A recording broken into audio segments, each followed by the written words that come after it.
আজকালকার ছেলেমেয়েগুলো যেন সবজির নাম শুনলে কীরকম একটা নাক সিটকায়। আমার বাড়ির ছেলেমেয়ে দুটোও কিন্তু এর থেকে বাদ নেই। যেমন আজকে যেই থোঁট দেখেছে অমনি নাক সিটকানো শুরু। তরকারি করবে না, কিন্তু খাবো না। ঠিক আছে বাবা, খেতে হবে না। আজ এমন একটা জিনিস বানিয়ে দেবো যেটা কিন্তু তোরা চেয়ে চেয়ে খাবি, তখন কিন্তু চাইলে দেবো না। তাই জন্যই প্রথমে থোঁটটাকে সরু করে কেটে ধুয়ে পরিষ্কার করে নিয়ে নুন আর হলুদ দিয়ে মেখে ওই 15 মিনিটের জন্য রেখে দিলাম।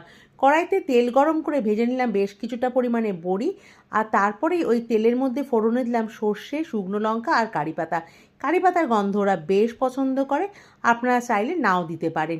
তারপরেই ফোড়ন থেকে যখন মিষ্টি গন্ধ উঠলো তার মধ্যে দিয়ে দিলাম হচ্ছে মেখে রাখা থোড়টা। নাড়াচাড়া করে চাপা দিয়ে দিয়ে থোড়টা সিদ্ধ হয়ে আসতেই সামান্য চিনি আর ভেজে রাখা বড়িগুলো দিয়ে দিলাম। নামিয়ে ওপর থেকে আরও একটু বড়ি গুঁড়ো দিতেই তৈরি হয়ে গেল থোরবটি।